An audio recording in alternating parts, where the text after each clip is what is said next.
faithfully delivering value, exploring global literary treasures. Hi, this is Sally's Book Club.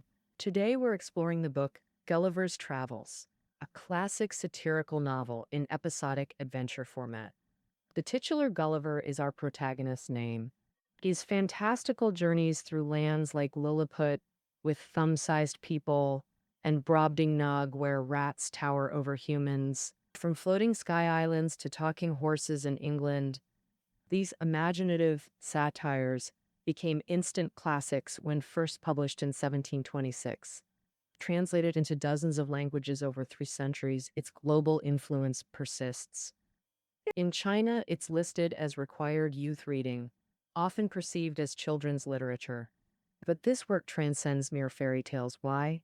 First, let's examine author Swift, a politician and polemicist who held court positions.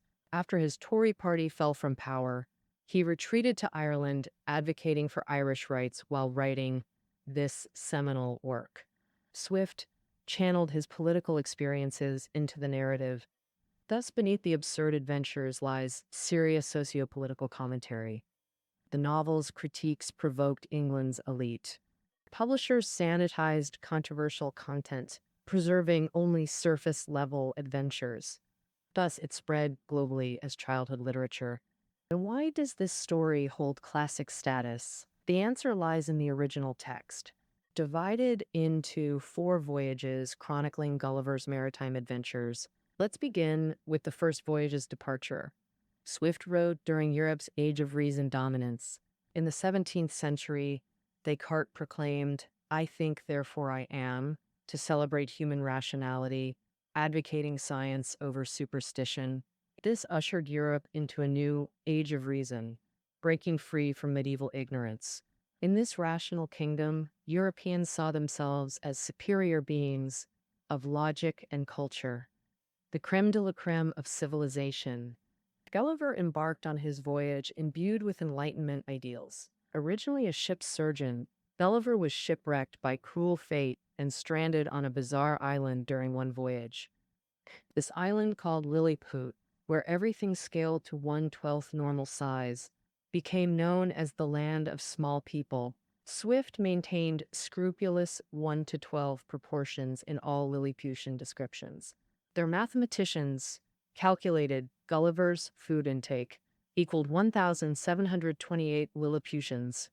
Citizens stood finger height. Capitol walls reached human waist level, 72 centimeters, requiring 150 beds stacked 4 high for his sleep. The Lilliputians embodied humanity's worst traits: suspicion, selfishness, vanity, cruelty. Gulliver was immediately trussed up, searched, and pelted with poison darts upon arrival. He ultimately triumphed through sheer physical dominance.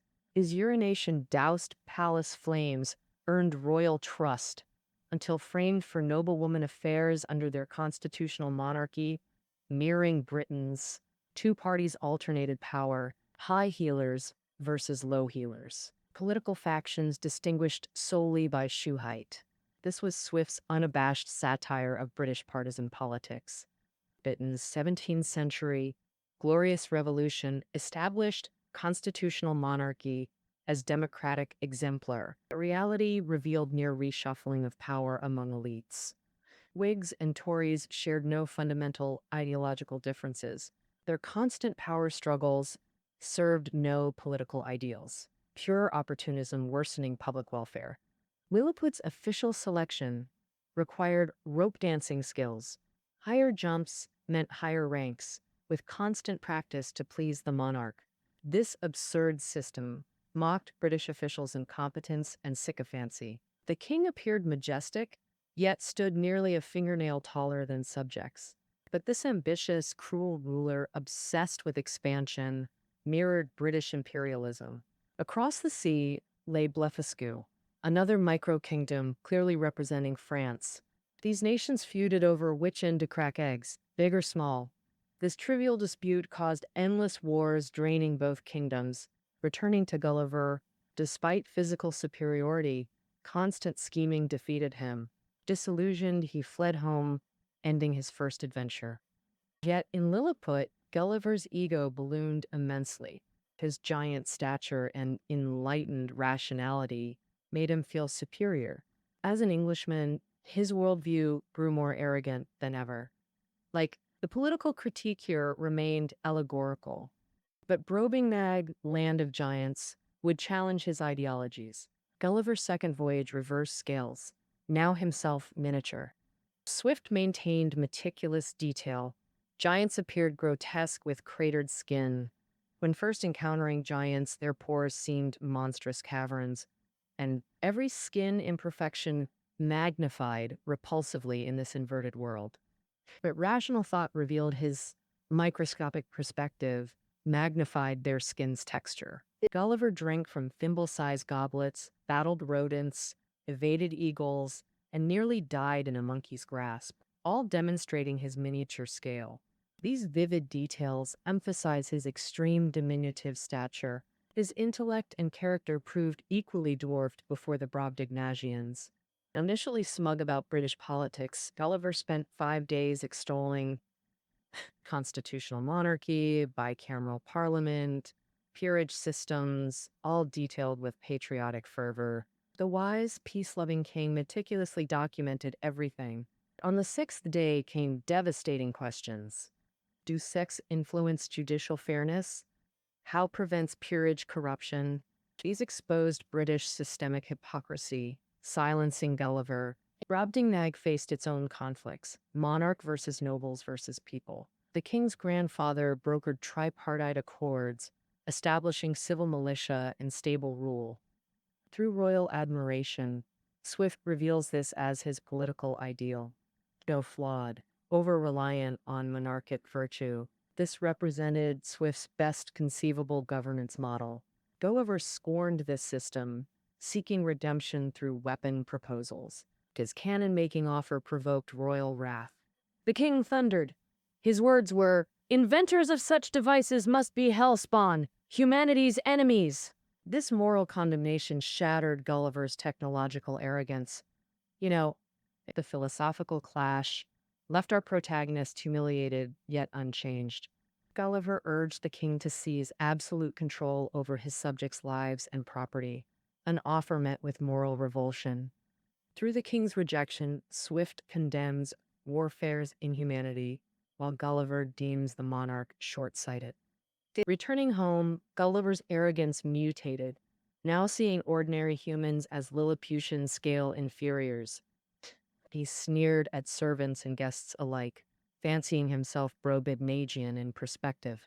Family interventions failed. He soon embarked on his third voyage despite their pleas. The third voyage's bizarre destinations: Laputa, Balnibarbi, Glubbdubdrib, Luggnagg, Japan, each satirized specific societal ills. These episodes intensified Swift's satire through grotesque exaggeration. Cold rationality guided Gulliver's judgments throughout, analyzing each society's aberrations with detached clinical precision. As perpetual outsider, he avoided meaningful conflict this time, a relatively peaceful journey compared to previous ordeals. Yet Swift's critique of Enlightenment rationalism burned fiercer than ever. First stop, the floating island of Laputa. Rulers used magnetic science to block sunlight or rain on rebels, even crushing dissenters physically. Why equate this with rationalism? Because scientists, not magicians, controlled the island through advanced technology. Rational achievement became oppression's tool. While rationality fueled progress and the Industrial Revolution's dawn, Swift witnessed its collateral damage: moral decay and institutional corruption. Europeans divided humanity into civilized and savage, using rationality as justification, legitimizing colonial expansion, essentially justifying oppression of lower classes and European colonization of foreign lands.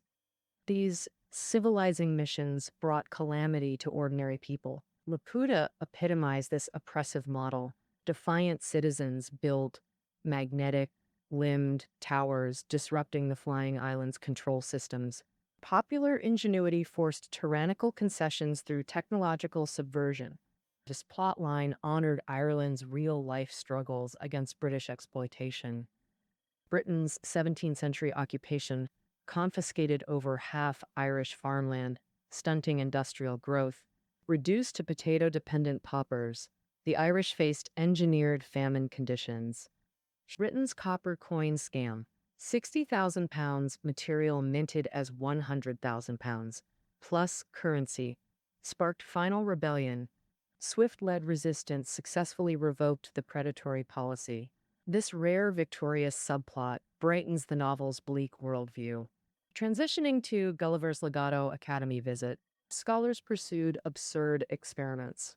Wool-less sheep breeding, fecal recycling, ice to gunpowder conversion, color through smell theories, vocabulary abolition.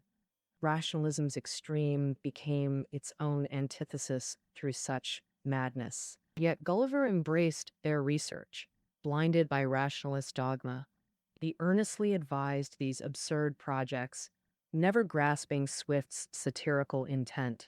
By this volume, Gulliver becomes rationalism's avatar while Swift's satire grows increasingly overt. Arriving at Glubbdubdrib, Isle of Sorcerers, Gulliver converses with historical ghosts like Dante's Inferno journey, Alexander, Hannibal, Caesar, forced to speak truth. Two philosophically dense dialogues anchor this section. First meeting, military legends where Caesar declares his assassins more honorable. Swift's anti-war manifesto. Then philosophical ghosts, Homer, Aristotle, Descartes, dismantling scientific pretensions through Swift's lens. Most haunting, the Struldbrugs, initially imagined as blessed immortals, revealed as cursed beings enduring eternal decrepitude, aging without death's release. Swift's meditation on mortality's necessity. This existential horror questions life's fundamental meaning. Though episodic, Volume 3's surreal islands transcend European satire into universal scientific ethical inquiry, paving way for Volume 4's ultimate human nature critique. The final voyage delivers narrative inversion. Gulliver transforms from storyteller to satirical target.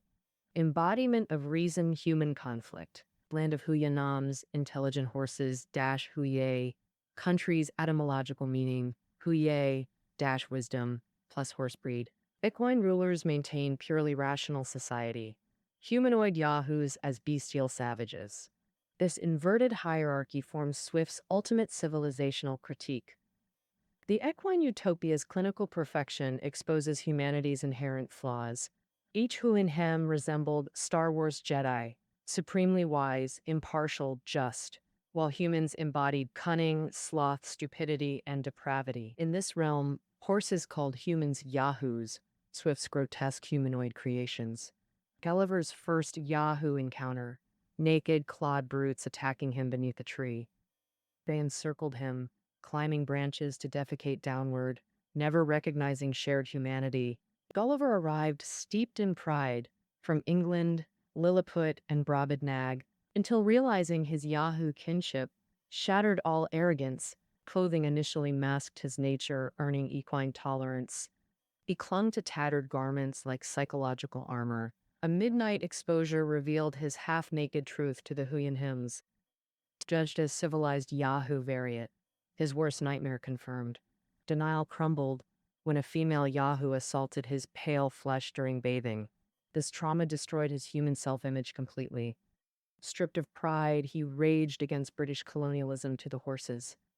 And he embraced servitude, learning equine speech and gait. Salt rejection became psychological conditioning, even post-return.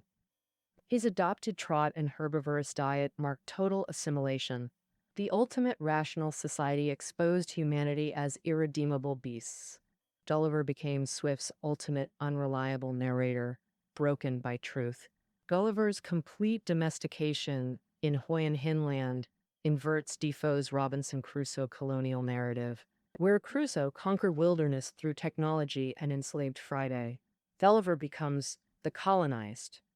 Our protagonist suffers repeated humiliations. Captive, laughingstock, finally equine pet. This reversal embodies Swift's anti-colonial critique of Enlightenment rationalism.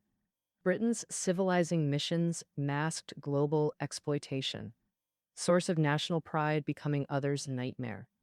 Gulliver's Stockholm Syndrome, embracing Houyhnhnm colonization as enlightenment. The horses ultimately expel all yahoos as filthy dangers, including Gulliver. Returned to humanity, he sees only bestial yahoos everywhere. Even kind rescuers become repulsive yahoos in his eyes. He rejects laundered clothes, psychological contamination, fear. Family reunification brings only disgust, children included. Stable dwelling becomes sanctuary, human connection impossible. This embodies Swift's core conflict: humanity versus cold rationality. Houyhnhnms' perfection reveals horror under Swift's lens. Emotionless rationality dominating life. No warmth, only machine-like horses and dehumanized yahoos. Where Crusoe's story celebrated colonial triumph, Gulliver's becomes colonial guilt's nightmare manifestation. The salt rejection epitomizes psychological colonization, internalized self-loathing, transcending physical return. Swift's final irony: the rational society eliminates humanity itself, not progress, but existential annihilation dressed as utopia. The ultimate satire leaves no victors, only broken mirrors. All right, that covers the essence of Gulliver's Travels. Let's conclude with its literary significance. Somerset Maugham praised its wit and vibrant prose style. It adapts the Odyssey's voyage structure while expanding Defoe's realistic tradition. Each journey follows departure dash adventure dash return structure, creating narrative familiarity that shaped European novel conventions. This structural clarity secured its canonical status. Swift emerges as Utopia's deconstructor, essential reading for dystopian studies alongside Plato and Orwell. His magnified societies, Lilliput or Brobdingnag, inspired Huxley's Brave New World. Linguistic creativity like Houyhnhnms' speech influenced Tolkien's Elvish. This language innovation remains its enduring legacy. The Lord of Rings linguistic depth continues this tradition. Gulliver's whimsical journeys carry profound existential inquiries. Each voyage becomes humanity's metaphorical odyssey. Through scale manipulation, Swift dissects human nature's facets. How should humanity confront rationality? How to achieve self-awareness? These Swiftian paradoxes remain unresolved. Gulliver's voyage continues in every reader's interpretation. Find study notes below. Until tomorrow.